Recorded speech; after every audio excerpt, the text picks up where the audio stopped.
Meeting to order, please. Good evening, everyone. This is a joint special meeting of the Village Board of Trustees, along with the Planning and Zoning Commission, the Economic Development Commission, Landscape Advisory Commission, Historical Commission, and Preservation Commission. Just a point of clarification, the reason we're having to do this way tonight is because of the Illinois Open Meetings Act. Anytime there is more than a quorum present of any elected or appointed body, you have to have a special meeting or the people there can't communicate. So by calling a special meeting like this and including all of the commissions, all of the various commissioners that are here this evening will be able to freely communicate. Can everyone hear me in the back of the room okay?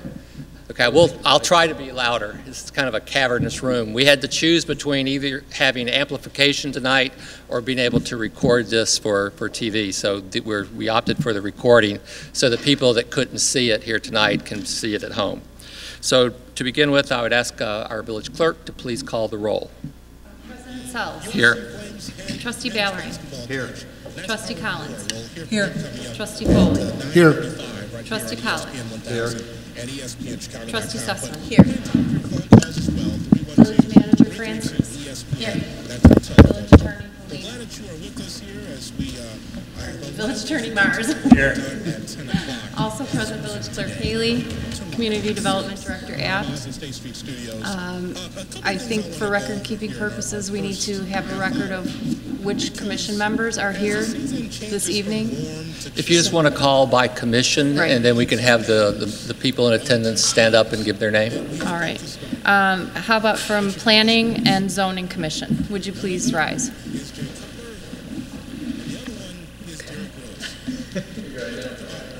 Okay. The first 3 days of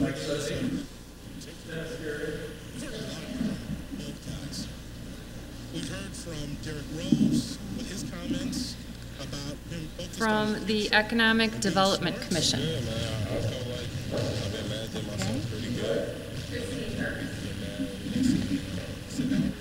From Landscape Advisory Commission.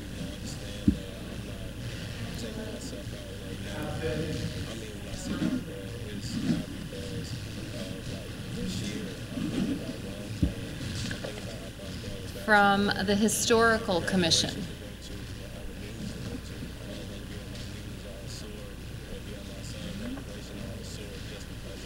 Preservation Commission.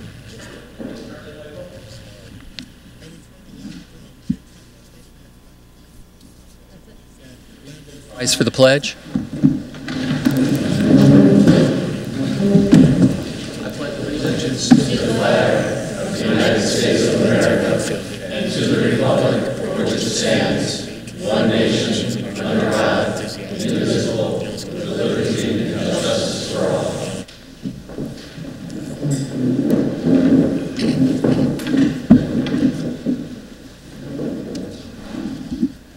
The purpose of our meeting this evening is to present to you the proposed streetscape plan for Burlington. This plan originated back in April of this year when the village received a grant from the Illinois Transportation Enhancement Program for about $755,000. It's an 80-20% matching grant. And it was given to us in connection with a street surface grant that was already in hand.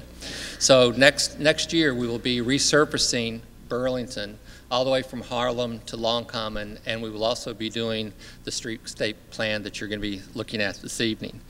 The plan that you're going to see tonight has gone through several iterations. This is, I believe, is the 4th draft of the plan.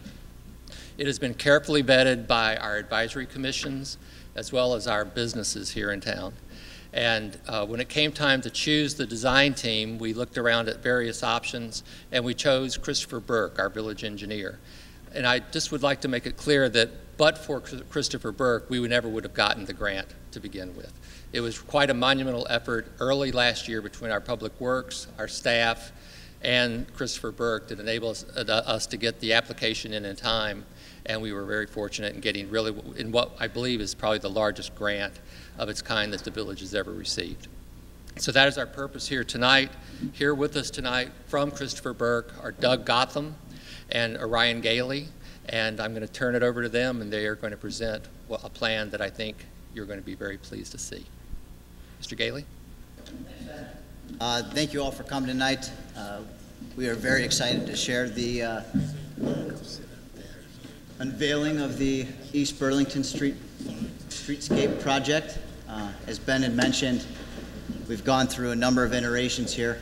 This is definitely not our first go at this, but we were lucky enough to have the village board and staff, as well as all the commissions here in Riverside, that gave us the input that we then used to integrate into what is now a streetscape that we're very proud of.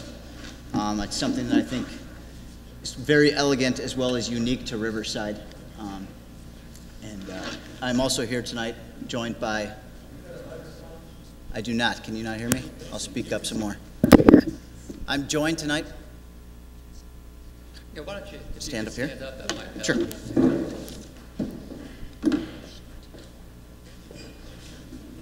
I'm joined tonight by Doug Gotham, our landscape architect, who did a lot of the hard work here as far as putting the plan together. He'll go through all the details of the streetscape here once I go through just some background stuff. This is not the first streetscape project that Christopher Burke Engineering has designed. Here's a few examples of what we're currently working on and what has been recently completed. We've probably done another 20 in the last 5-10 years on top of what you're seeing here. As you see in the bottom right there, we also did do the design and construction management for the green parking lot here in Riverside. That project, combined with a few other recent green projects that we've done, afforded us the 2014 Green Industry Award from the Illinois Road and Transportation Builders Association. In addition to our design efforts, we did also work in conjunction with Gibbs Planning Group. They did a peer review of our design, and as well as reviewing everything, they gave us their constructive feedback, and we integrated that into the design as well. So those of you who have saw the first iteration, things have changed quite a bit, and we think that we've gotten a lot of the feedback put into this to streamline the streetscape and again create something unique to Riverside. As Ben already touched on, we have gotten IDOT funding for this project. An STP grant was obtained a few years ago, and when we were looking to start that resurfacing project, the board and staff let us know that they were also interested in doing a streetscape for the Central Business District. So we were able to get an ITEP grant as well. So as you can see, combined, there's almost $1.2 million of federal funding being used to help fund this construction project. So to the board and their staff, a lot of commendation for all of that hard effort as well. When we were originally applying for the grant, you can see our scope was constrained by that red line on East Burlington. Basically from Long Common to the end of the Central Business District, near where that green parking lot is now. Once we started the design, the staff as well as ourselves thought that we needed some more project continuity to soften the transition points there. So we've looked into expanding the scope a little bit to go both north and south on Long Common, and we've also identified an area next to Landmark Kitchen where we can provide some more outdoor seating areas as well. So we are now working with IDOT to incorporate this expanded scope while maintaining their, I think we'll answer the questions at the end. It's not really a question. Okay. I think your microphone's working, and I think a lot of people can't hear you very well. And we all want to hear you. Sure. So somebody can help with the microphone. Let me explain that the problem here is that we can't, in this room, we can't both have amplification and taping because we get feedback. And because we want to try to have something that folks at home can see, that's why we're using this. So we're just going to have to all be conscious of it, and maybe if you can kind of turn more toward those folks out there in the audience, and and if you want to move up too, that might help if you can get closer, because we knew this was going to be an issue. This room is it soaks up sound to be an auditorium, so we'll all try to speak up so you can hear.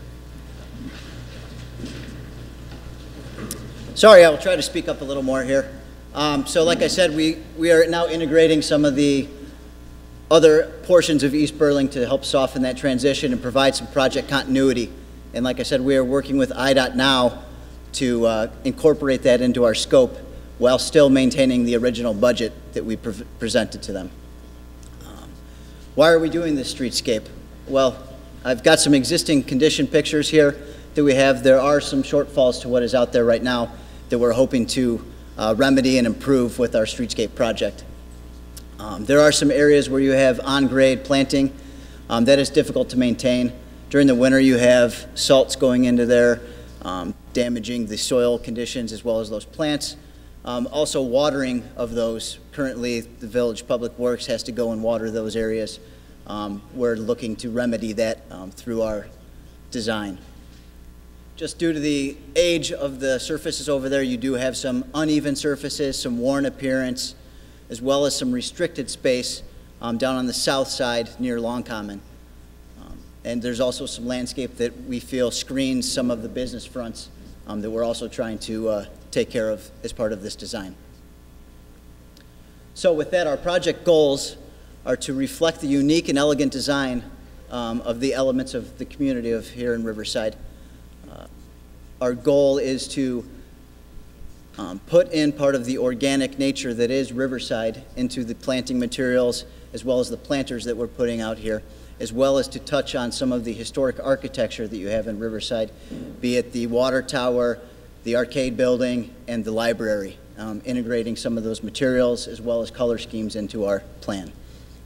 We want to create a business-friendly design, whether that be expanding some of the pedestrian areas or providing more, excuse me, more sight distance to the business fronts themselves and creating our elements to highlight those businesses. We're also looking for a low-impact design for stormwater management. We are implementing porous pavers in the areas that are adjacent to the curb, and those will help infiltrate the rainwater into the ground rather than burdening the sewer system. As with most projects, we want to use sustainable materials and construction techniques. We want this to be a project that will stand to the test of time, and we want to reduce the maintenance and landscape throughout this project, as well as the pavement. Doug will touch on some of that, but we are introducing all materials that are very low maintenance, and we're planning on adding irrigation, lighting, things of that nature to help Public Works with their daily tasks. Little more background as far as IDOT goes. Because they're participating in this project, we can't rely just upon the village's desires for all the design elements. We do have to submit this to IDOT and get their approval. In order to start the construction next year, our goal is to submit to IDOT on January 23rd. That's the deadline to get on the June IDOT letting.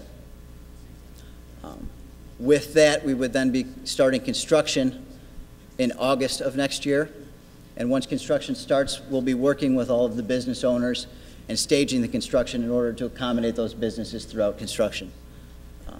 We do anticipate a completion date of November 20th or just before Thanksgiving of next year. And hopefully we'll get a little better weather than we have in early November right now so that we can make sure we get it all done. But we're confident that it'll be done by the end of next year. And before I hand it over to Doug, I just wanted to go over a quick cross-section of what Burlington will look like in some certain areas. This specific one, you are looking east on Burlington. So on the left-hand side here, we have the Village Center. And on the right-hand side, you would have that's probably right around Empanadas. You'll notice in this area that the parking is no longer available on the south side of the street. As a matter of fact, in our first iteration, we had gotten rid of parking along the entire south side of the street. That has now been changed. We are providing parking everywhere except for this area. That parking is just too valuable to the village to eliminate. However, in this area, due to the IDOT constraints that we're given, as well as some issues that Public Works has displayed to us as far as snow removal and things of that nature, we are getting rid of the parking just through that first section from Long Common to your first drive entrance.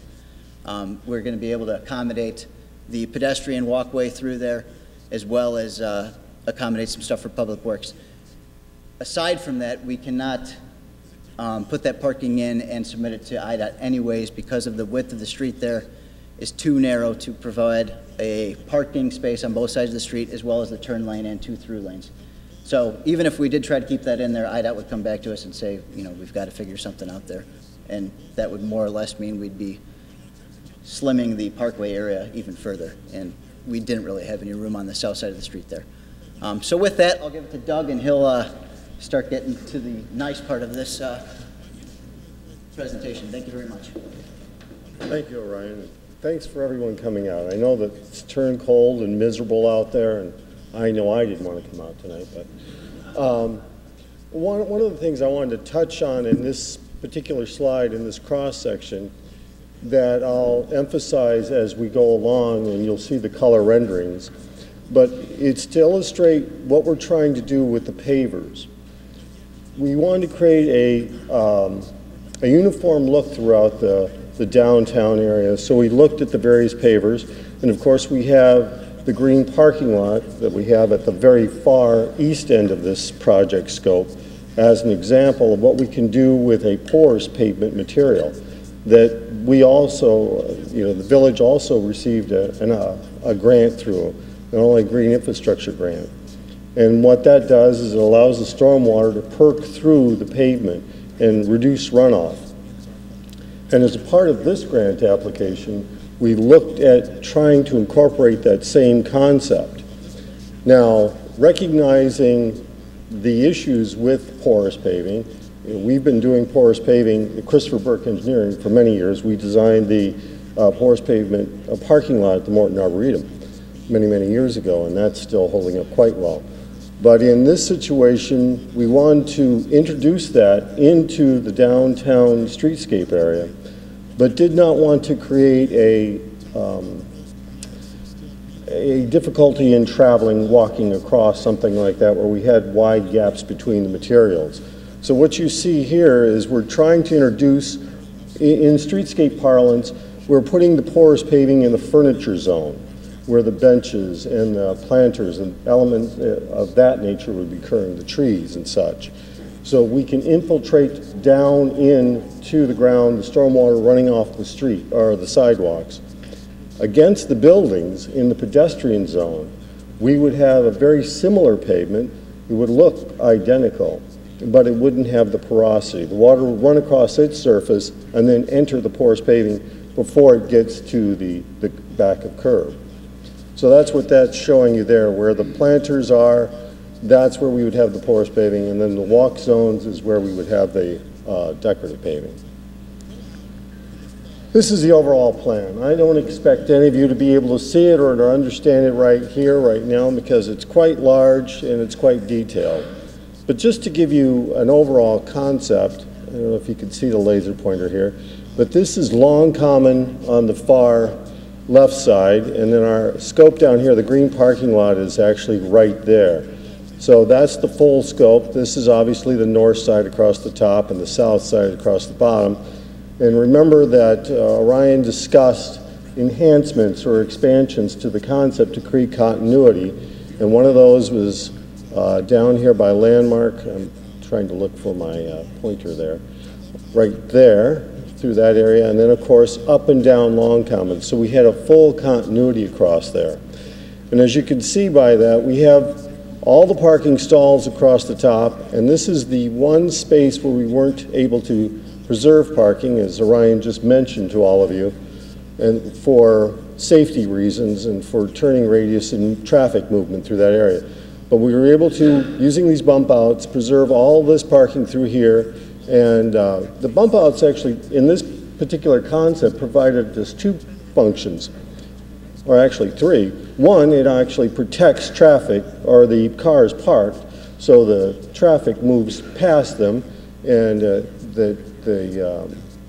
parked cars and people moving out of them are out of the flow of traffic.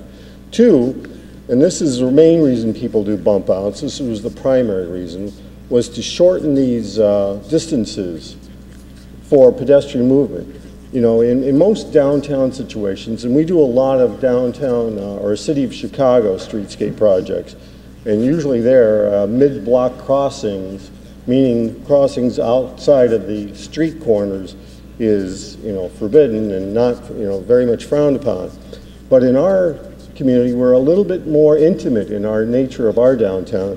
So we want to encourage that to occur, so we use the mid-block crossing here and create this high visibility crosswalk in a very short distance.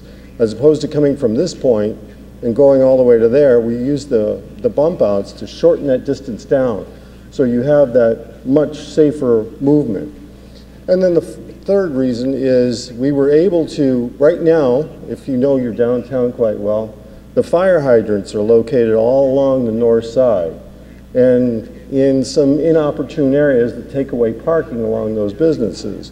What we were able to do with the bump outs is relocate the fire hydrants to the bump outs and thereby actually add 2 spaces to the north and not take any away from the south in those areas by putting the hydrants on the bump outs. So they're out of the flow of traffic, still have full accessibility.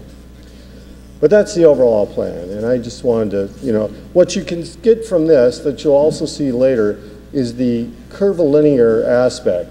The gray hatched area through there would be the pavers I was discussing that have the Old Town appearance but are not porous, and then the areas that sort of have this yellowish hue to them, that would be the porous pavers. They'd have the same appearance, but they have the porosity that's going to allow the stormwater to infiltrate as opposed to running down the storm sewers. So when we began this process, as Ryan mentioned and has been talked about, we looked at the influences of the community, and we picked up upon those, and I'll reiterate as you see them. All of you know these elements that you see downtown and see them every day, so I won't dwell on them. But here's the beginning of the color renderings. This is with a pretty picture start. This would be looking at, on the north end of Long Common, by the Village Center is to your left there, and you're looking south towards the corner of Long Common and East Burlington.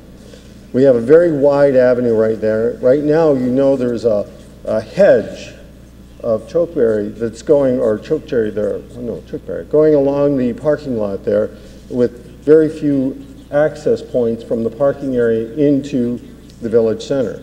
What we're doing here, and you can see, is this area would be the non-porous pavers that would have all of the appearance of the Old Town paver or Chicago style paver.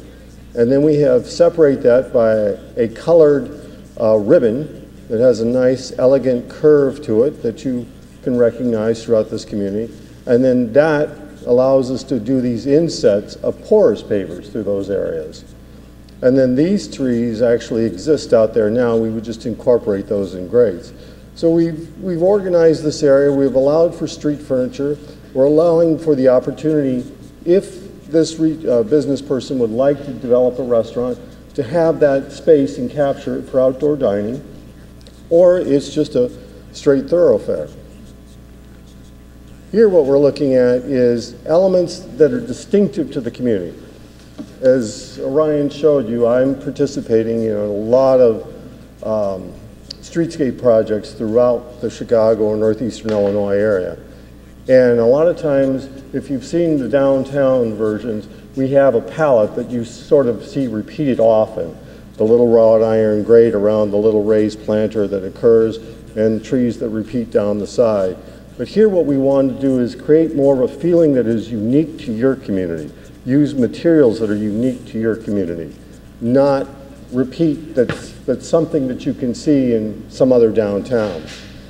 So in this instance, what we're showing is these large raised planters, and why we raised them up is one of the problems the maintenance was having, the public works, was maintaining the perennial beds because they were at grade.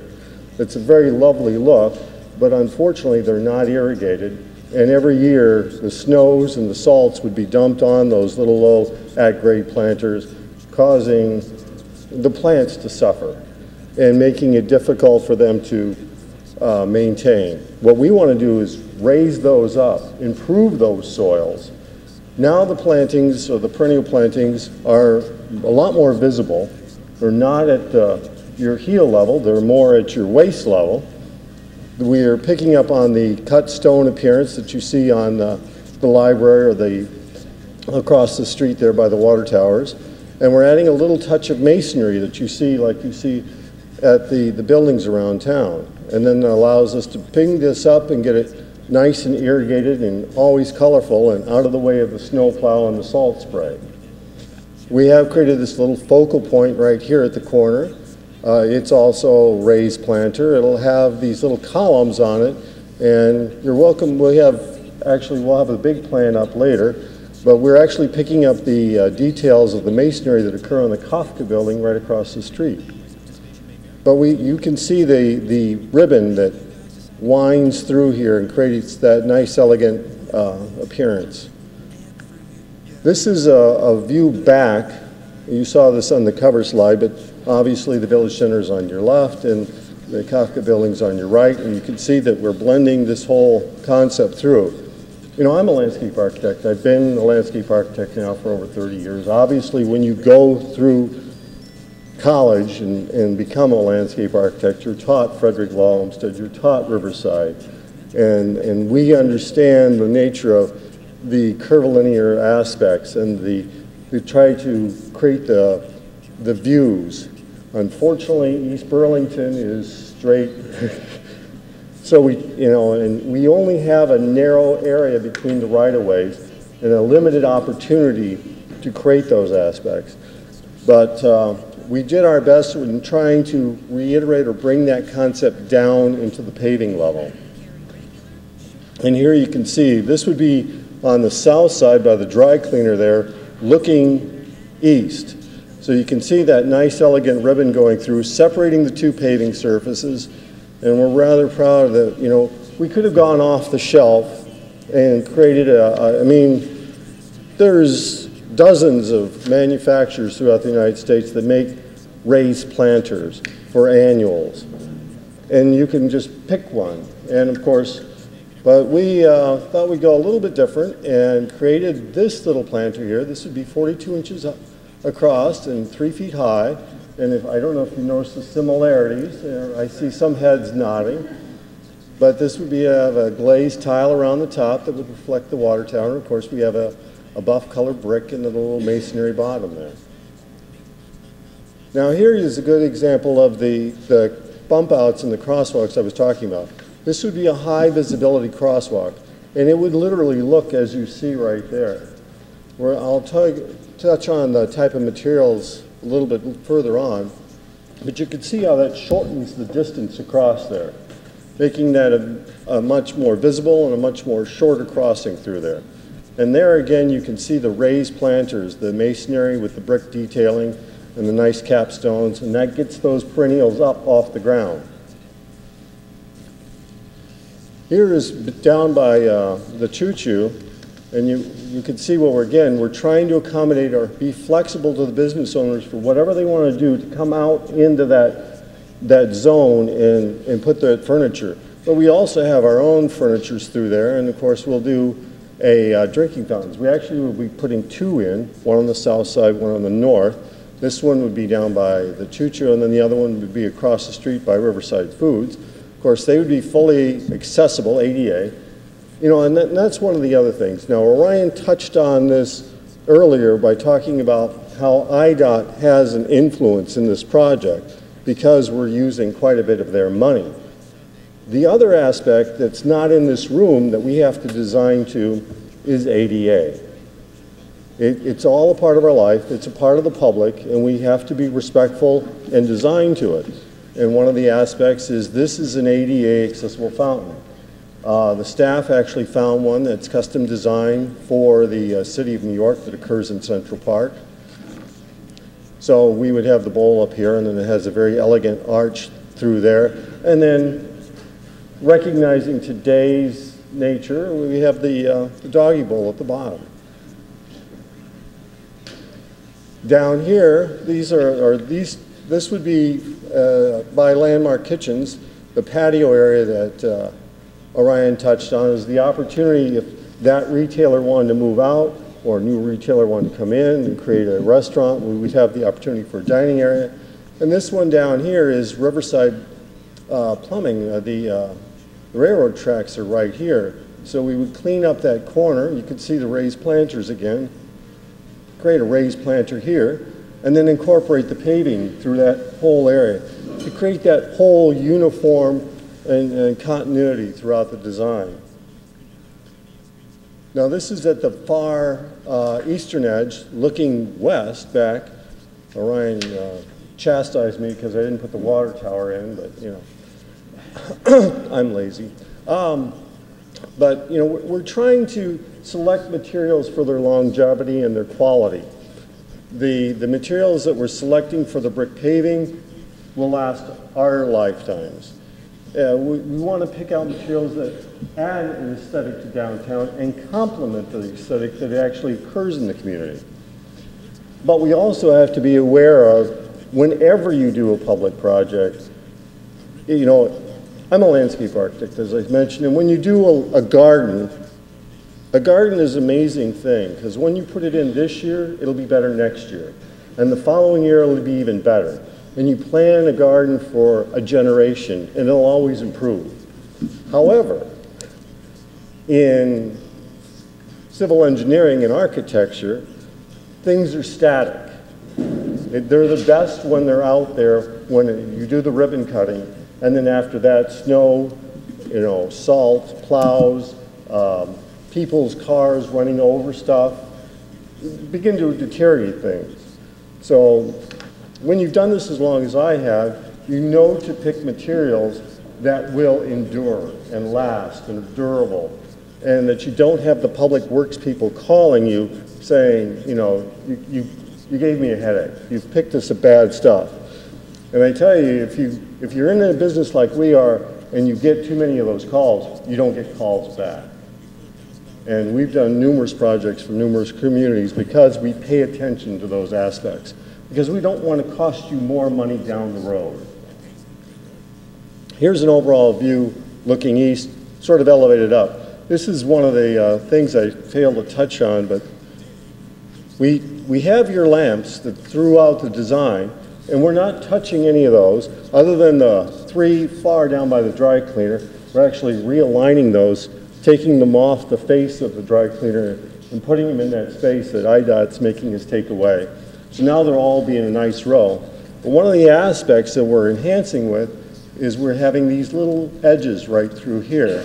I don't know if you can pick up on that, but you can see it later when we're done talking.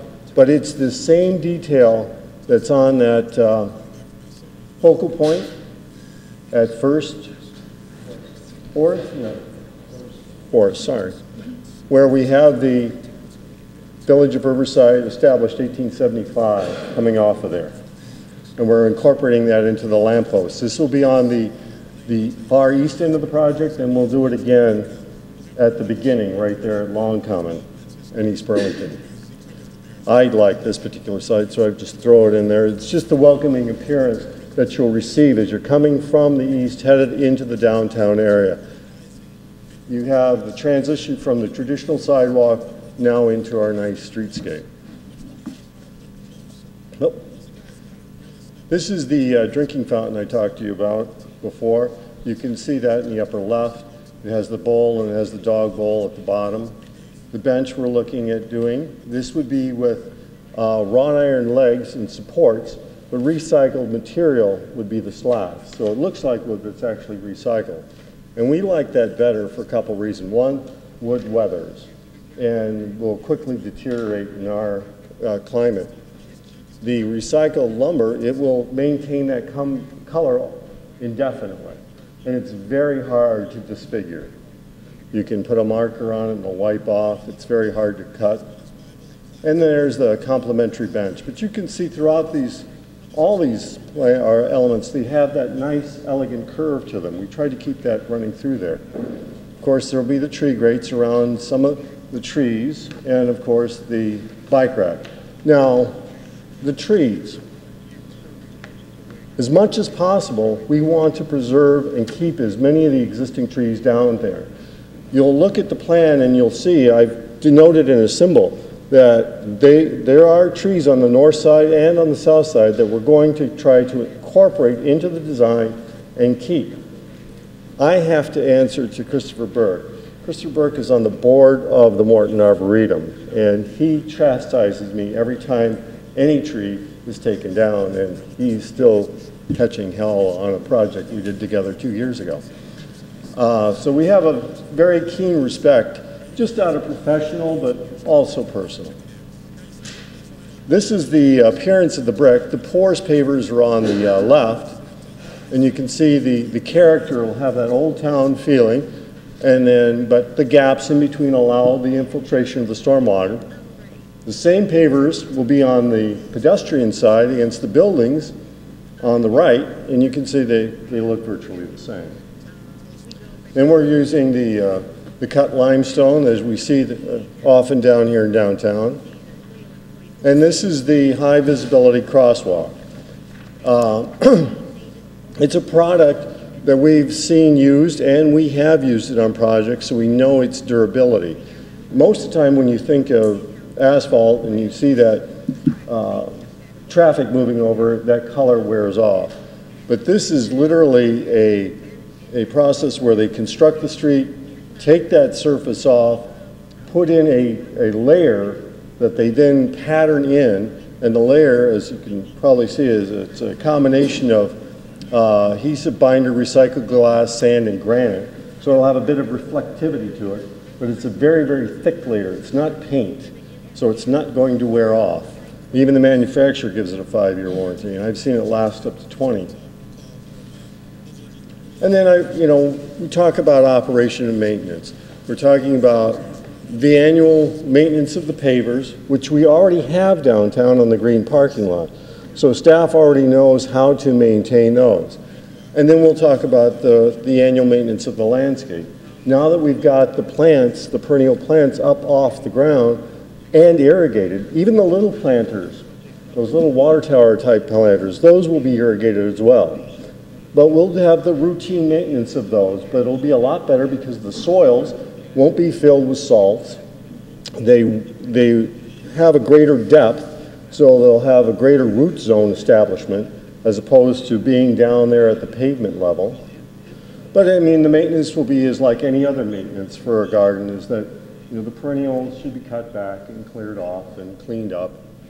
And just the color planters should be seasonally changed. So that's all I have for right now.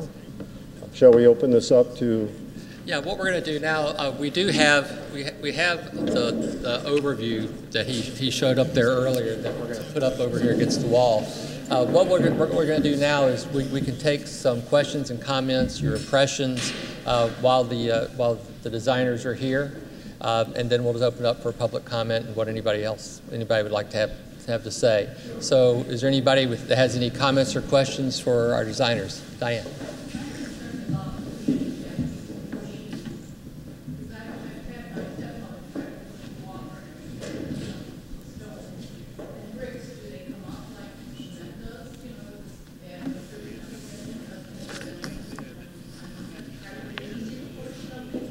Yes.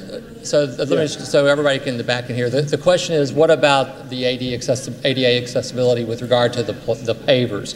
Is there a problem with the pavers lifting up through a freeze-thaw cycle?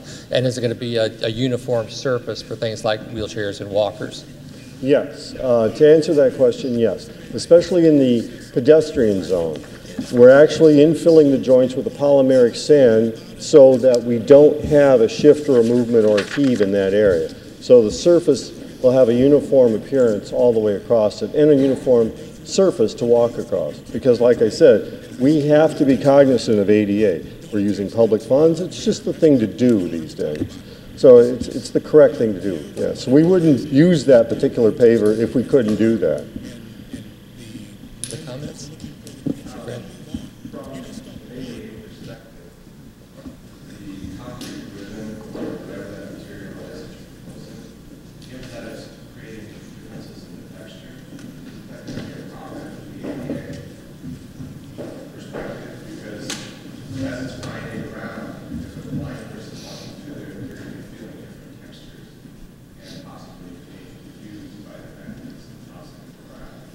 The question is with regard to someone, say, who's blind and using a cane, with regard to the decorative ribbon, would it be a problem with the difference in texturing between the pavers and the textured ribbon? We're keeping a minimum of 6 feet between the face of building and before that ribbon occurs. So we have a clear walk zone. So anyone walking in that won't encounter that, or they will detect it as an edge. But it's not such a severe change in material surfaces. If you look at ADA, one of the things we have to be cognizant of, and you can see it in the renderings, is at the crosswalks, we have to have the tactile warning strips so that they can see that change in both material, color, and texture. But the surface texture between the brick and the concrete won't be that severe that it'll be a confusion, other than difference of what you would experience when you enter a building through a doorway or something of that nature, because their surfaces are going to change as well. And after our meeting here, if you'd like to come up, we do have some samples that you can look at of what the pavers will actually look like. And do you want to say a word about the origin of this design, the paver design, the cast? Yeah, those bricks are manufactured by Unilock, and what they did was actually take an old Chicago brick and cast it, and from that cast they now produce these pavers, which are treacherous roads to Soldier Field. But on this That's the name Unilock markets them under as Old Town, but it's a Holland paver, meaning it's a traditional shape and size and dimension-wise. It's highly impervious, meaning that it's constructed under 5,000 psi, which is actually higher than what a normal sidewalk would be poured at. The durability is quite great, and it's interesting that over the last 10 years, the paver manufacturers have been receiving a lot of feedback on the surfaces, and this actually has what's known as an enduro surface, much like the stamped or the colored asphalt, the high visibility asphalt. You'll look, you can barely see it in these, and this color isn't, this lighting is not good for it because it's multicolored. You'll have more of a reddish brown hue to it, and there'll be variations there, but the surface is, there's like a 1/4-inch top wear surface to keep that color all the time so it doesn't fade away like they used to do. Other questions? Yes, sir. Is there a concern about the gaps in the bricks that stay with the high heels, that you can break for high heels? Yes, we had that concern, and that's why we're doing that separation. We're keeping the porous paver in the furniture zone. We do have gaps, but we're using a chip material. It comes all the way to the top, but in the pedestrian zone, it's actually a polymeric sand, so it creates a uniform surface all the way across. Diane?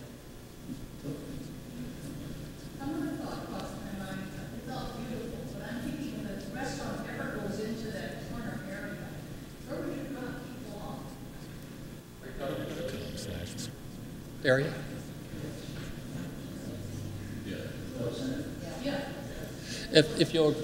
When you look at over here, there is that, right, and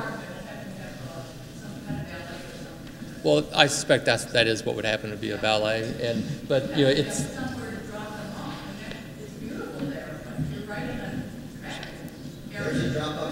There, yeah, exactly. If you right behind that gray car, there's an indentation there in front of the. No, there's no parking there. It is a drop off and delivery zone. There was a question back here. Yes, okay. I really like the revised design on the smaller planters. Can you tell me about how many are contemplated? Can you describe the irrigation? Is it self-contained or is it piped in or what? It'll be piped in. It's not one of those planters that you buy off the web there. You fill it once and theoretically it always has water, which it doesn't. I know, we've all done it. No, we'll have a drip irrigation through there. We'll have to do a water line throughout the pavement area. You have a count on them, but we'll have little bubblers coming up in there. About eight total. I try to get more. 4 on the north and 4 on the south. I always try to get more, but Four of the larger planters, I believe. And if you come up afterwards and look at over here, one of the things that I especially like is that these masonry planters are being hand built here. These are not something we're getting off a shelf. And they follow the contours of the curvilinear pattern. So they're actually being built, shaped with the flow of the pattern. They're quite beautiful. So it's going to be a real addition. So other questions and comments? Diana, please. Following on the planters, I'm curious, the planters say that they're 3 feet tall, 36 inches tall, and is that true? Is that right? Is there a specific reason for that? I guess I talked to a couple, more than one person, and I also like to be able to sit on a planter. So what is the reason? I'm sure there is one. The little planters are 3 feet tall, the little water tower shaped ones, and you wouldn't be able to sit on those because the top edge is only going to be 4 inches wide. The raised planters are more of a seatable height of 30 inches. They'll be slightly lower, and they will have a capstone. You know, at 30 inches, the countertop. See, where Ben's standing is closer to 42. This will be more of a countertop level, so yes, that could accommodate. And we expect, yeah.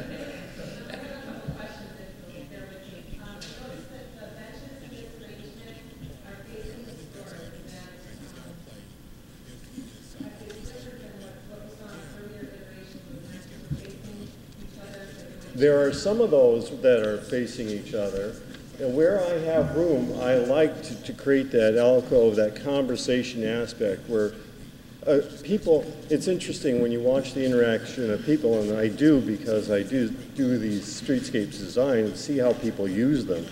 And you get your coffees and you want to sit with someone and you want to look across at them as opposed to sit beside them.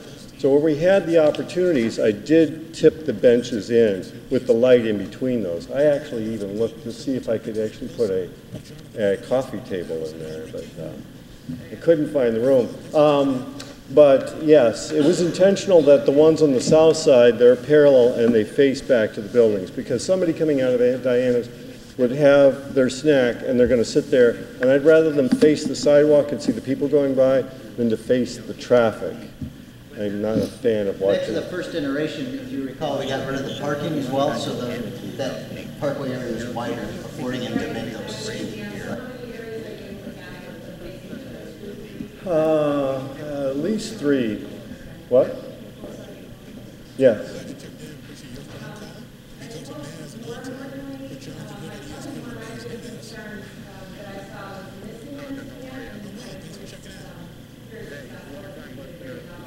Thank you.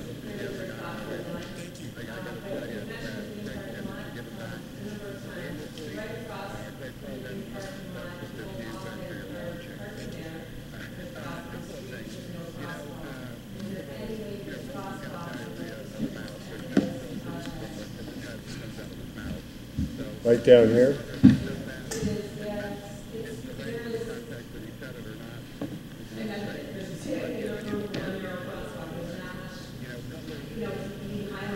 On the east side of the entrance for the school, or the west side of the entrance? Where the big tree is.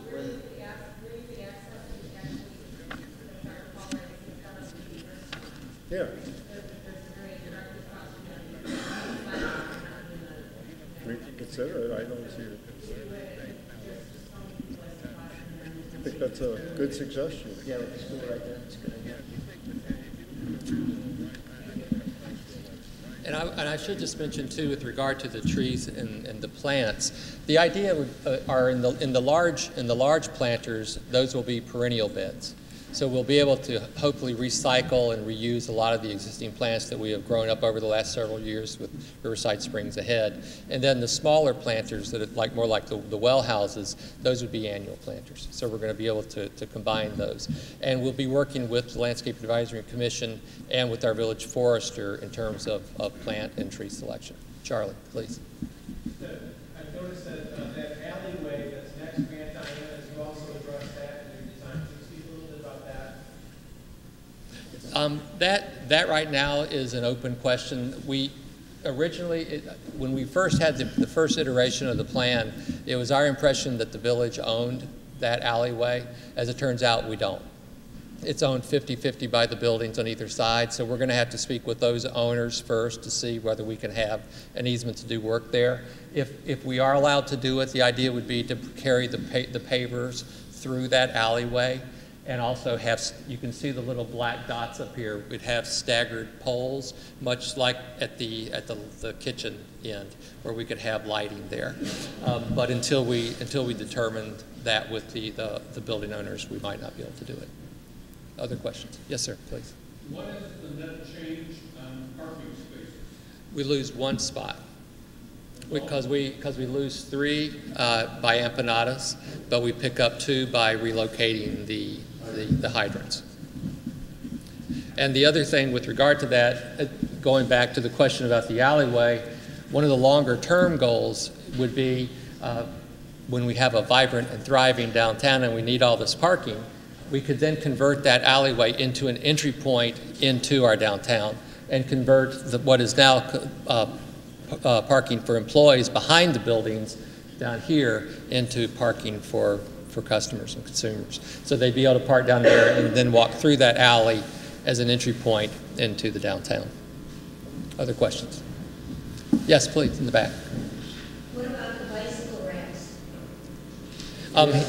He showed those to you, the U racks, and if you want to come up afterwards and take a look at the plan, you'll see that they are spaced throughout on both sides of the street throughout the entire length of Burlington. Yes, sir. I was going to ask the same question because it looked like there was pretty much almost what I would call capable of 2 bikes being attached to basically their U shape. I think maybe one of the things, because most communities now are trying to promote using bicycles and all the rest of the stuff, is to have potentially more opportunities for multiple people. So if you have a family trying to park bikes or lock them up, they have a way to do it. I would think that they'd be looking at spots, maybe it. We're placing more than one of those in the location. There's several groups scattered throughout the project, and they'll be in groups of 3 or 4. Yes, I have kids. They're all grown now, but yes, I recognize that situation. My big fear is the people that chain their bikes to the trees. But I can't change human behavior as much as I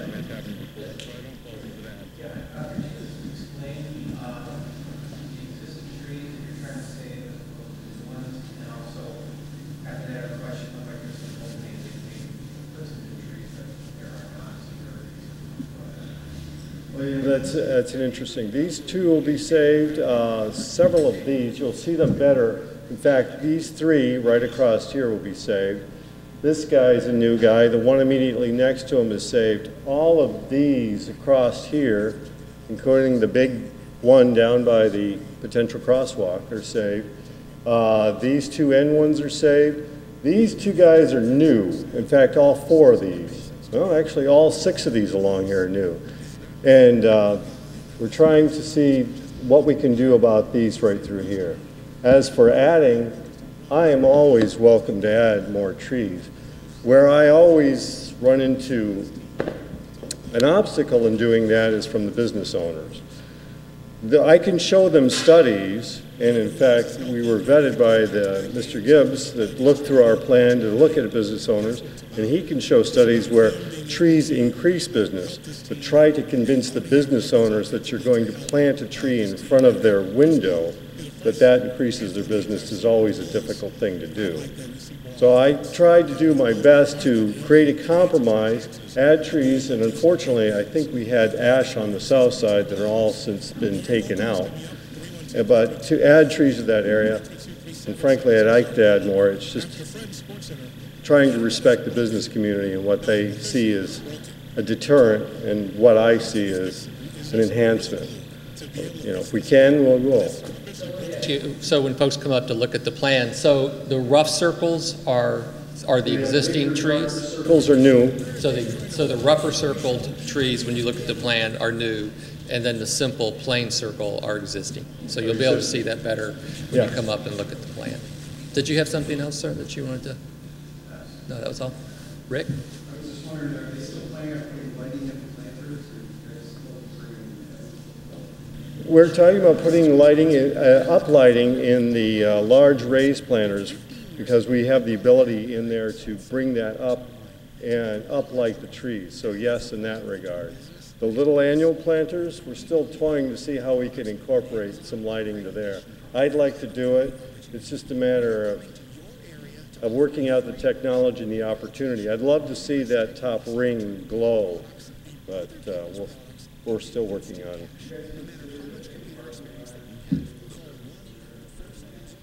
Oh, yeah. The bank parking lot changes. We would love to. It's just a matter of how far we can get IDOT to let us expand the project. And part of that, part of that parking lot is ours. The other part belongs to a business owner. So it may be that we could do the bank, what everybody calls the bank lot. We may well be able to do that, but we'll just have to look at the cost aspect of it. I did want to add though, with regard to the lighting, the large planters, the four that are on either side will also, not only will they be internally irrigated, they also will have electricity. So we'll have outlets capability on Burlington for cruise lines, for example. Yes, sir.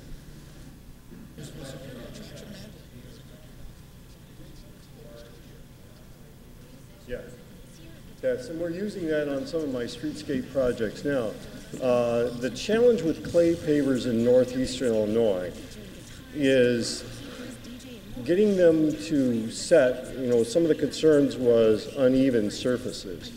With the concrete, cast concrete pavers, we can get them pressed at over 5,000 PSI, and we can allow a power vibrator to go across their surface and to really keep them in place and wet them down and then put the joint sealant. Now they make actually a porous clay paver where it has the same gaps and the same opportunity for the water to come through. Unfortunately, to get that into a compact situation in northeastern Illinois, you can't run a power vibrator over them, or a lot of times you'll shatter them. And the best way to use those, and I'm using them actually in Forest Park on their Madison Street streetscape, is to set them on a concrete base with a sand set, so that you don't have to run a power vibrator over them, and you've got a firm base and they won't heave. In our instance, if we go with the clay paver and we put the concrete underneath it, then we don't have the stormwater reduction element. Even though they do make the gap form, I think that's set up for a more southern community. I haven't seen a really nice clay paver used to have infiltration in northeastern Illinois. Now, like I said, I'm using them on a concrete base and they look excellent, but we don't have that infiltration there. Yes, sir. Mr. Gary. Huge improvement on the planters. I really like them. I still up there previously about using a tight trellis on the top to replicate the shape of the. And if you look through my files, you'll see an illustration that has that. Yes.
We looked at a rectilinear concept. That was one of our earlier, where we gridded everything out and blocked everything in, and that just didn't do it for us either. We have a version of that out there, and so we moved towards this. We actually had a version where the curves were more uniform, where they were all the same radius and repeated down the way. But that became repetitious, and the people reviewing it discarded that one. This one has survived. And the other thing too, that because I had some of the same concerns as you know in some of the earlier iterations that it was a little too stark, is don't let the computer generated colors struggle. Yeah. I mean, you can see that red there that it shows you the pavers. This is what it really is. So the impact, it isn't going to be the stark, you know, the difference that you're seeing here. It's going to be a much more muted change. We don't have, you can get a rough idea. This is cast stone. We are still looking at the various finishes. Orion was showing us some the other day of possible stains that we could use that would give this appearance. So you can take a look at this afterwards. It wouldn't be smooth like this because this is polished, but you can get an idea of what the appearance and the color might look like.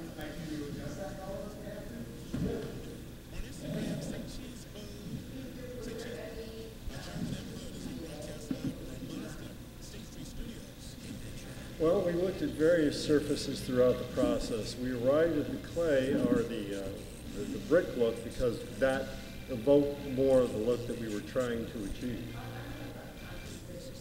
Well, I guess it's a possibility to have that textural surface in there. Yeah. That's still, in my mind, that detail still has to be worked on, because I have some of the same concerns that you're pointing to about not only getting something that works in terms of color and texture, but also getting something that can be maintained over time and replicated in years to come if need be. Right. Well, one of Ben's big concerns, I mean, he keeps asking Orion and I at almost every meeting is, what will happen if it's damaged? Can we repair it and return it back to its original appearance? So we always constantly have to go back to that and it's a valid question. I mean, if you pour a brand new sidewalk and it falls off, and you immediately see that difference. We don't want that to happen. We want to create a durable, enduring landscape.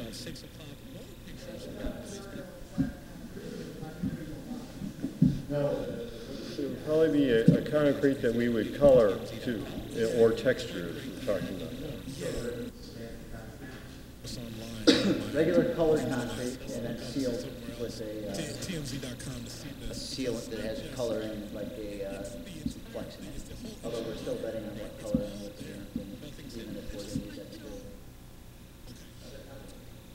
Yes, sir. Rick.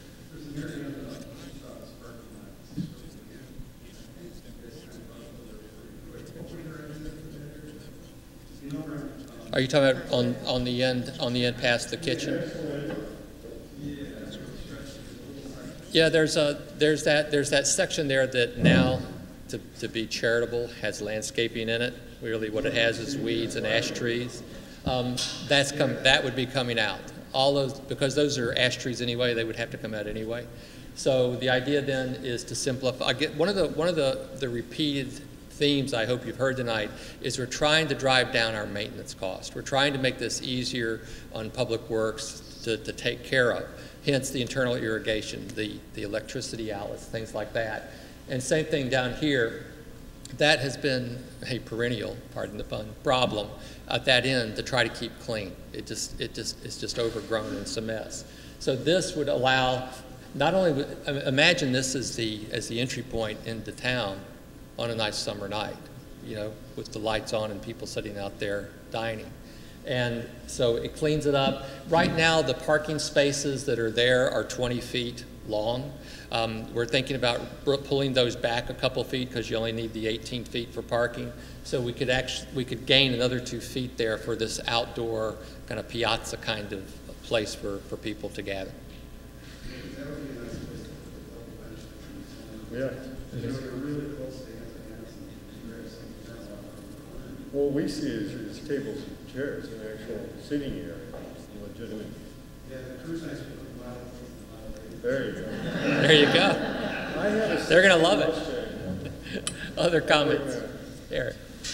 The polymer sand that you're using between the bricks, what is your experience with having to change it every couple of years after it wears out? According to Unilock, we wouldn't have to do that. And we're doing an installation in Algonquin. Actually, we did one 2 years ago, and we don't have to change it out. so it doesn't wear out or anything? If it's installed correctly, no, it doesn't wear out because it's locked in place. The polymeric concept is that you hydrate the sand and it forms a bond through that area and seals that joint up and then bonds all the stones together. Originally it was created so that the stones would not shift apart. It was done for ceramic brick and the unit pavers, the concrete unit pavers, to keep them from shifting. In this instance, we're using the herringbone pattern as our paving patterns to reduce that shifting, but we're using the polymeric sand to create a uniform surface and not to create the wide gaps and to bring that surface up to a uniform level. The only reason why I ask is because I have a paver in my backyard and I use the polymeric sand to keep all the dirt seeds. Is that for the weeds from growing? Yeah, and it works. This works for a couple of years. Yeah. But I might not have applied it right either. User error. Mr. Spadney?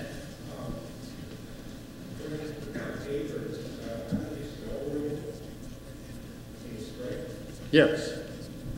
Yes. The memorial are the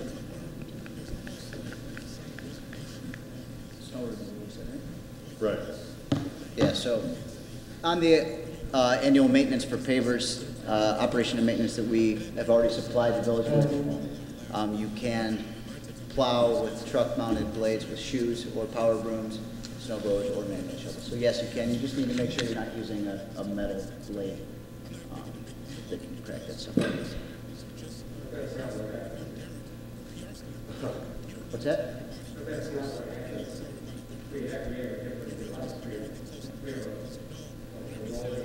A brush. Yeah, power brooms. Yes. Mm-hmm. Yeah. No, yeah, that's why we don't want it screwed. We want either power broom or a plow with shoes on. Now, on the south end, down by the dry cleaners, we're actually widening that area because the public works people are having difficulty. They can't get that power broom through there because the lights are too close to the buildings and they're hesitant in trying to get their equipment through. And now we're moving the lights out towards the street, so we'll have more than enough room to get that through so they can power broom that area. And we've gone over this plan in great detail with our public works folks, and they're confident that we have the existing equipment to do the maintenance. Other questions, comments? Yes, sir.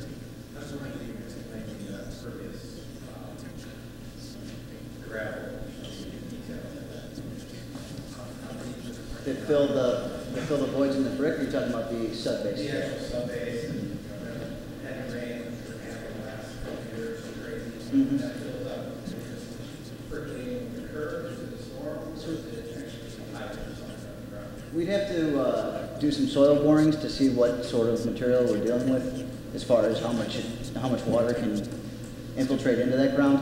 And then based on that, we determine what our thickness of the wash stone is that we put in there that holds that water until it can percolate into the ground. On a real bad rate event, if the ground's saturated and it fills up, it would then just spill over into the street and go into the sewer system. The sewer system on Burlington is a combined sewer system, so we're not allowed to tie A pipe directly from that area into the other.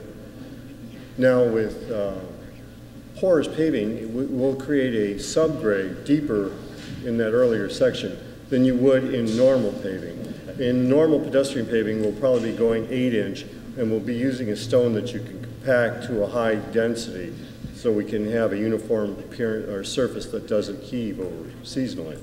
But in the other area, we actually, and we did this at NIU, we did this over here at the Memorial lot, we use a stone that's called CA7. Road gravel is CA6. It's a stone mixed with fines so that you can get that binding. CA7 has no fines, it has a uniform ability.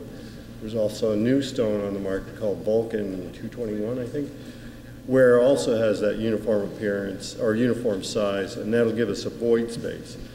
And according to our boss, Christopher Burke, who calculated this, he says that there's a third or 0.33% ratio in that space.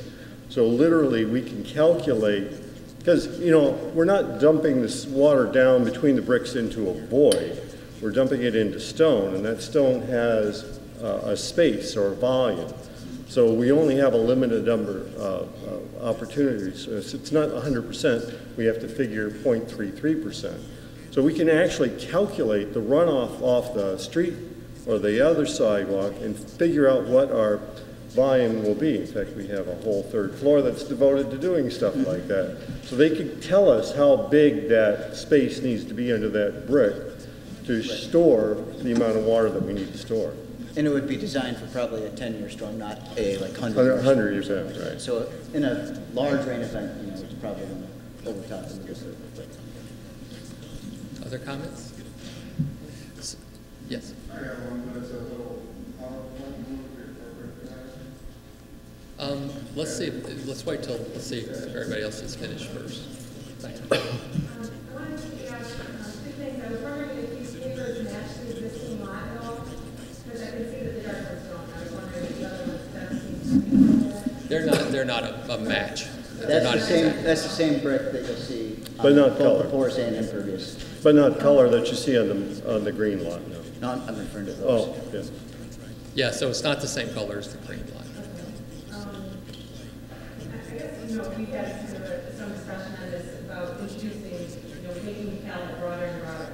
So, as you said, you're introducing something new, which, I mean, the forest papers are great. I mean, the deal with let the volume of water percolate down is fantastic, and we need to do that more. But I'm looking at all of the areas of downtown that are in these sidewalks, and the new ones that are colored by the watercolor. And I'm thinking in the future, and maybe this is to the board of trustees, I don't know, but is there, you know, how do you find our entire CBD? Because there's Quincy, there's the area by the garage. And right out here. So what is the predicted future? I know that right now the grant only covers what's on Burlington. I mean, we've had some preliminary discussions about that, and there's kind of two schools of thought that have emerged. One, which is kind of where I am, would be to have a uniform look over along at East and down Quincy. Another would be if our downtown ends up being separate districts, so that, for example, if Burlington ended up being our restaurant district and Quincy was the arts district, you might want different looks. But, you know, that's for down the road. You know, we're going to get through this one first, and then, of course, funding is always the critical. You know, in this one, we're lucky that we're getting the federal government paying for 80% of it. So we're getting a lot of bang for our buck here. But you know, God willing, as time goes on, the idea would be to tie all those areas into some kind of cohesive plan. Yes. Can you talk a little bit about this question? Why the dark fever? I don't know of a precedent for it, so we had to come from somewhere. Well, it was just a discussion. I think the red pavers that we used in the memorial lot are highly contrasting to what we see downtown in the darker browns and the darker reds of the bricks that are used around the water top, around on the Kafka building and things of that nature. On the buildings themselves. And that's where we came to that conclusion that we would go with the darker colors. And the memorial or the green parking lot is so far removed from the project, it's on the far eastern side. But I mean, Discuss that. In fact, a lot of the feedback that we got from your commission, in some of the earlier iterations, the concern was that there was too much going on. That it was too stark, it was too contrasting, that it wasn't elegant, it wasn't muted. I mean, from the very beginning, when we first started talking about this, you know, the board, you know, said to Burke that we wanted to design for 2050, not 2015. We wanted something that was going to be timeless and that was going to stand the test of time. And this color selection, the darker, more muted color selection, has the advantage of not having that newness look to it. The way some of, like, I don't know if you remember when the green lot was first constructed. I mean, it was quite bright. I mean, it really stood out. It's darkened over time now, which is what everything does with time. But you know, the concept of using a similar color, you know, we had talked about it. But to Doug's point, the thought is that the green lot is removed, and it is a parking lot. So there is something to be said for having that slight contrast to delineate it as a separate parking area. Right. Yeah. Right. Now this is yet another, another thing on the palette, and then we have white concrete, it's another thing on the palette. Well, it's not going to be Well, we white have the concrete. white concrete It there. certainly, it's a place of deliberation. There is white concrete in the green parking lot as well. Yeah. Jerry? Presently, we have white concrete, and now we have a dark surface. Everybody knows that there's a huge difference in the heat retention between concrete and asphalt. Where does it fit? The albedo situation, that's the term that the green enthusiasts are using is albedo, where you have the heat island effect, where you have reflectivity. This is obviously on the darker side. It's not black like asphalt. In fact, I keep saying it, those are appearing much darker in this room than they are if you took them on a sunny day. So they're not as bright white as concrete, and I don't think we want that look out there, but they're not as black as asphalt. So it's sort of mid-range is what we're trying to do. I know the difference in color, but I don't know what I'm asking is the heat retention. The darker, the more heat retention, the lighter, the less heat retention. So these would be much closer to asphalt than white concrete. Closer to asphalt than white concrete, yes, but not near asphalt and not really near concrete either. Mid-range, just like the color. Yes, sir. Well, I have a brick driveway, and I think there's shell or something like that on the bottom, and sand, and grass grows up between the bricks. Yes. We're going to have trouble with the weeds. Talk to him. He has the same problem. You know, you're going to get weed seeds blowing in as soil decomposes, as the mulch, blows off. Seeds will germinate. The polymeric sand in the pedestrian section will prohibit that from occurring.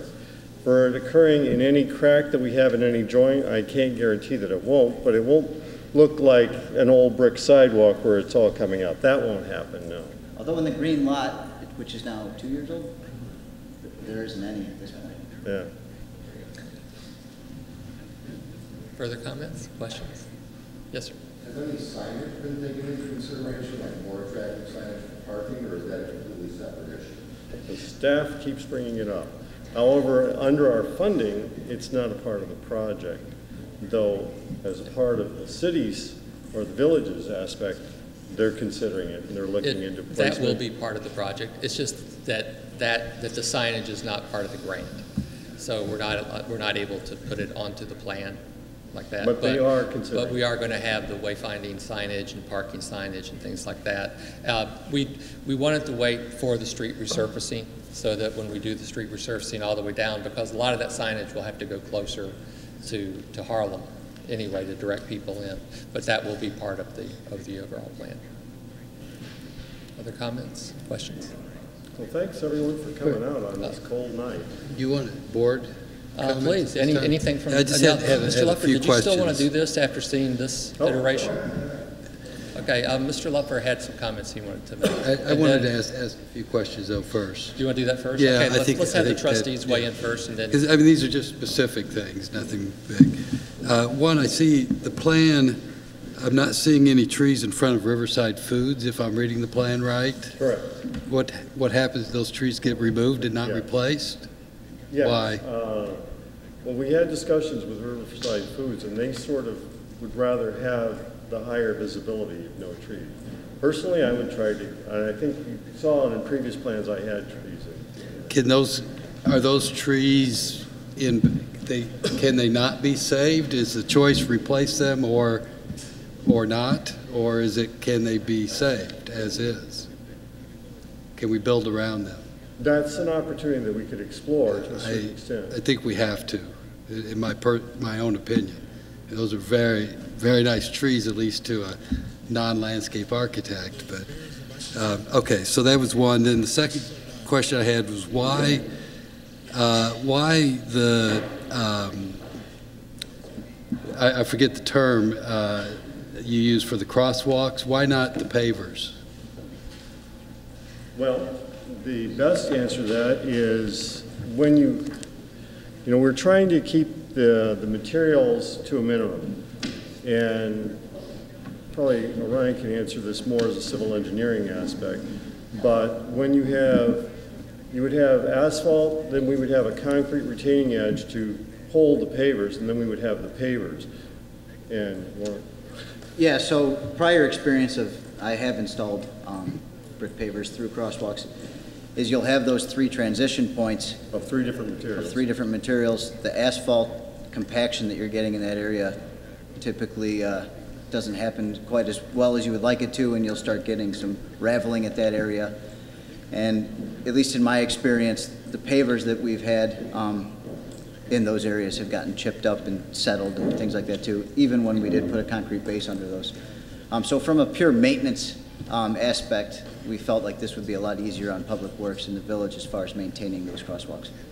I appreciate that, but I think that's something we should look at more, because from my experience, yes, there's more maintenance than on a sidewalk, but the maintenance level isn't that great. It isn't a substantial thing where you're in there replacing bricks every year.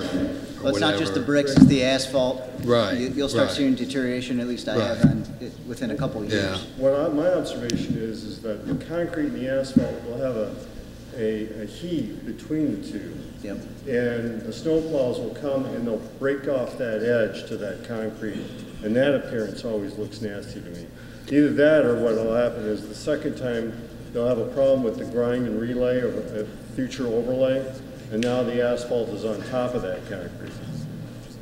When you do an asphalt with a high visibility situation like we've outlined, it's basically one contractor doing the whole thing. When you do it with the asphalt as a street contractor, then you have to bring in the paver to put in the concrete ribbon, and they'll have to bring the asphalt up to it, and that's where your compaction gets screwy because of those two. Yeah, I'd have to be convinced of that, because as I said, I've seen that application used very successfully. Not necessarily on the downtown street, but on other streets. Well, yeah, I have seen it on downtown streets. 10 years ago, we were doing it on Devon Avenue in the city of Chicago. Yeah. And then Janet, who's the head of the streetscape city, she quit us doing that. She switched to this movement because they were just having too much problems with the shifting of the materials. Well, I wonder if that's how it was installed versus another issue. But anyway, we're not allowed to do that anymore for a City of Chicago project. And the third question I have is, you alluded to, or you mentioned issues with IDOT, but why is it, could you go into more detail why we have to remove the parking in front of empanadas and the dry cleaners? Because I think that's going to have potentially a negative effect on those businesses. I don't know the exact dimension off the top of my head, but whatever the dimension of your street is from face of curb to face of curb. Currently, if you're to start deducting your minimum width for parking, your minimum width for 3 traveled lanes, and your minimum width for parking again, that exceeds what your existing width of the street is right now. So we're not allowed to keep it the way, the widths the way they are? We would now have to take up even more of the parkway on one side or the other in order to accommodate for that. So IDOT won't let us just redo it with the same exact design dimensions? No, unfortunately not. Well, I believe it because I know how that can be, but I'm worried about those businesses. Oh, yeah. Rightfully so. Yeah. Okay, that's all I had. Thank you. Mr. Foley? Concerned on would be the south side of Burlington. There are several buildings along that street that have their downspouts going into almost like a clay bell, if you will, in the sidewalk draining in. we're going to probably have to address that one way or another when we're taking up the walk and redirecting these buildings' roof drainage. How are you going to address that? Roof drainage that currently goes into the If you sewer walk system? the south side, there are several buildings along where they have downspouts in the front of the building that come down and are actually in what they call a clay bell, where the downspout actually travels through the pavement and into a collection box, if you will. Those are going to probably have to be looked at and Is that addressed. collection box tied into the sewer system, or is it No, standalone? in the old days, they would have almost like it would be like a French drain, if you will. Well, those can certainly be reconnected then. Yeah. But, I mean, there are, those are something that I'm concerned about, looking at it from an erosion standpoint of your underlayment for all your brick. Sure. Yeah, we. Right. Other comments by the trustees or staff? Anyone else from the audience? Mr. Lupfer? Pardon me? Yep.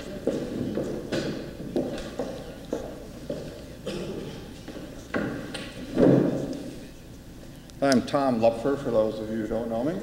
On East Grove, in the Blythe Park District.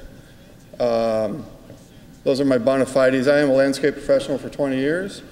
And I'm here tonight to put this proposal in some context. We're getting a sales pitch and a design pitch with no context. We don't know anything about historic downtown preservation. That has not been a discussion we've had in town. So what are the trends? What are historic downtown renovations doing?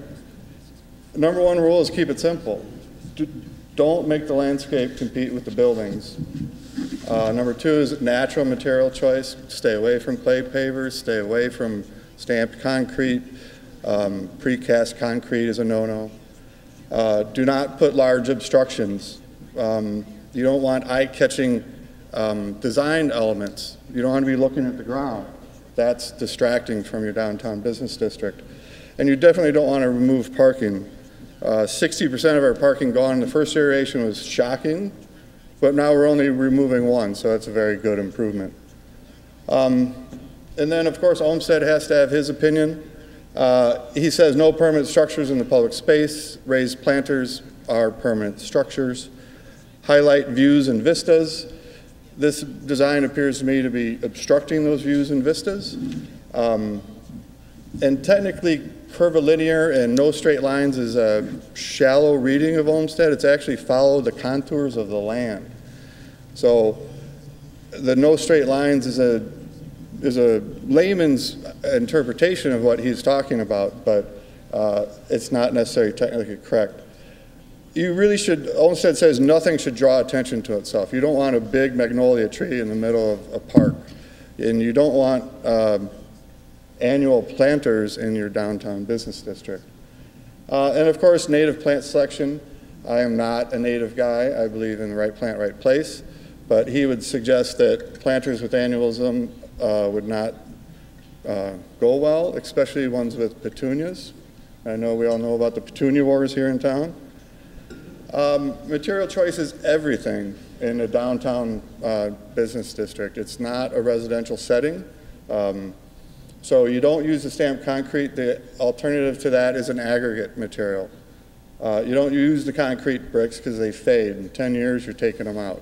One of my biggest drivers of my business is removing old concrete pavers and putting in new ones. And precast concrete, we're not using it, which is good, but natural materials, bluestone, limestones, granites is the alternative. Here's pea gravel. We've tried it before in town. It didn't work, but that's because we did not have a specification in our contracts, nor do we have an inspector at the pour making sure we were getting what we were supposed to get. But now we have an inspector and we have a newly re-energized building department, so I don't think that would be a problem. So I would strongly recommend that we revisit the aggregate option. Clay bricks instead of concrete pavers. They retain their color. Their color is 100%. It goes all the way through. Concrete pavers, again, fade. It is stronger and more durable. You can see on the picture on the right, basically this downtown district, they just put some pavers in and some pots and called it a day. Simplicity, keep it simple. You don't need to muck it up with a whole bunch of design elements. Bluestone granite, the look on the left is really one of my favorites, and see how simple that is? There's nothing there. There's a line of trees, there's a granite sidewalk, and a paver street. I love that.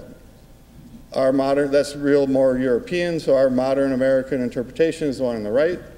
You can see the street itself is the pavers, and then the natural materials, the crosswalk, creating that strong distinction.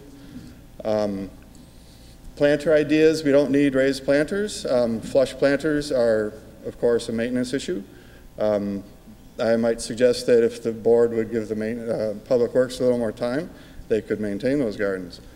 But this is my favorite option of all. It's a stormwater treatment chain where the water comes in and waters these planters and works its way down. It's a below grade option with a little curb. It washes the sediment, it removes the pollution. And then on the right, you can see where the water, once it's filled up, comes back out into the street. And I would suggest that maybe the parking spaces could be the permeable pavers to soak up yet more stormwater. This is really one of the most popular options for planters in downtown business districts. The option on the left has that natural stone curb with a simple fence. The option on the right, that's Hinsdale, has the concrete curb, a little more fancy, of course, because it's Hinsdale. You can see the planting choice on the left is a natural choice, whereas on the right, it's a little more ornamental. But this is probably the most acceptable to people in town, I think. The stormwater treatment chain, I think, would be great, but people might think it's a little too newfangled or what have you. You can see the benches are almost carbon copies. They're great, they don't move. Now, layout and use of a downtown business district, we can use LaGrange, we don't have to go far. As an example, if you remember Calendar Court, it died. It was a pedestrian walkway. They were trying to encourage people to come to their downtown business district, get out, and stroll. Well, when they did that, their downtown business district died. What they did, instead, they took that out. They put in bump outs at the pedestrian crossings and maximized parking everywhere. They went away from the pedestrian model and look at their downtown. It is now a haven for pedestrians. They took out obstructions. They maximized parking. A good mix of businesses will increase the pedestrian traffic much more than any landscape design. Good design imparts a sense of place. When you see a landscape design, it should tell you where you are. This, I wasn't going to point it out, but this is our green parking lot here in town. That could be anywhere. That could be Schaumburg. That could be Beloit. You don't know. That doesn't tell you where you are. The plant choices are natives and cultivars, so that's good, but they're in lines.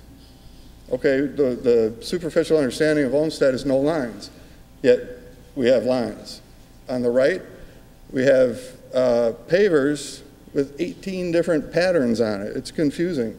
That landscape is grabbing your attention, saying, look at me, not look at the downtown business district. The signage there is just average. It's just telling you it's interpretive signage. Where you go across the street, and here's the library. That says Riverside to me. You know where you are when you see this picture.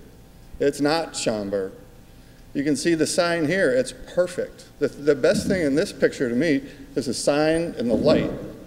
That is what grabs your attention. That's what sets the stage. The landscaping here is just periphery. It just sets the stage and shows you the building. There's the garbage can. That's a great choice. So good downtown design includes large pedestrian bump outs. We could maximize these bump outs even more and then maximize parking. It also includes good material choice. It's not choosing the inexpensive option, it's choosing the long-term option. It's a timeless look with a natural material.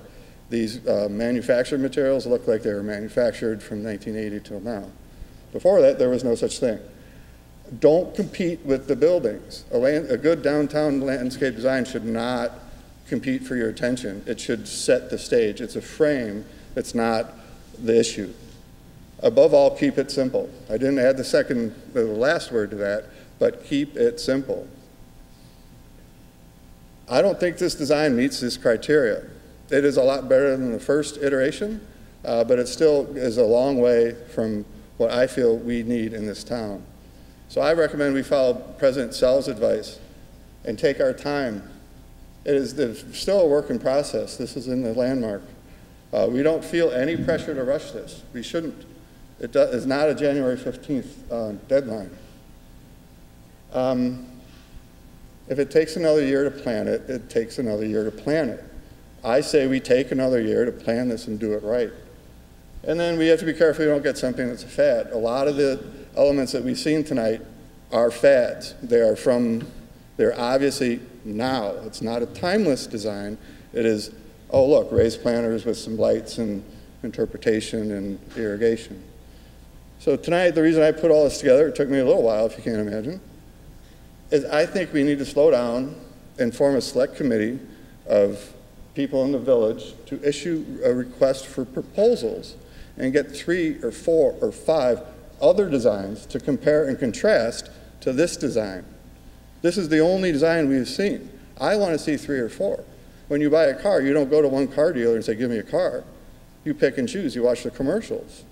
We need more options. And then once we've got those 3, 4, 5 options, we can start to pick and choose among those. And we can say, oh, we like this element. That element's better. And then we pick a designer and we move forward. We have the experts already here and on active. EDC Chairman Liz Peters has already issued 2 RFPs for the village. She can do a third. Kathy Maloney was here tonight. She's our Olmsted expert, and she's on the Landscape Advisory Commission. Charlie was here. He is on the preservation. Put a village trustee on it, put a member of the Chamber of Commerce, and get some other designs. So I agree with President Sells that we need to do this right, and I urge the trustees as a board and individually to do this right.